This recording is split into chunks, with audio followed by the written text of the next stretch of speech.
Peringatan Hardiknas 2025 di Ambon tercoreng tawuran pelajar. Peringatan Hari Pendidikan Nasional atau Hardiknas 2025 di Ambon tercoreng aksi tawuran antar pelajar yang terjadi di Jalan Rijali, kawasan Skip Jembatan Cemet, Kecamatan Sirimau, Kota Ambon pada Jumat 2 Mei. Menurut informasi yang dihimpun, bentrokan diduga dipicu saling ejek antar siswa.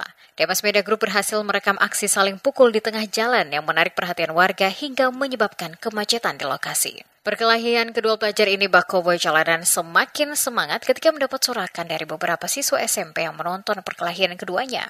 Sejumlah warga juga berusaha melerai, termasuk Mary Kruitzer yang menggunakan sebatang kayu untuk menghentikan perkelahian. Meski begitu, ia mengaku justru mendapat makian dari para pelajar yang terlibat. Dirinya sangat prihatin melihat kelakuan anak-anak saat ini. Tindakan mereka dinilai menyusahkan orang tua.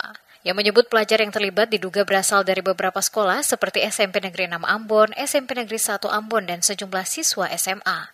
Mary menghimbau para orang tua agar lebih mengawasi anak-anak, terutama saat bertengkar, terutama saat berangkat dan pulang sekolah, serta mencegah mereka nongkrong di lingkungan yang tidak bermanfaat. Saya tidak ingin anak-anak berkelahi, bukan apa-apa kalau tidak ada korban, tidak ada cerai, tidak apa-apa. Kalau ada kan menjadi apa ya toh? Iya benar. Ini orang tua mesti anak perhatikan anak pulang sekolah jam berapa, sampai rumah jam berapa. Tidak boleh dibiarkan anak-anak berkeliaran kayak begini. Pantauan wartawan Demes menunjukkan bahwa tawuran pelajar sudah beberapa kali terjadi di Ambon dalam beberapa hari terakhir, termasuk di Jalan Patimura. Masyarakat berharap pihak sekolah dan orang tua memberi perhatian serius atas kejadian serupa agar tidak terulang kembali.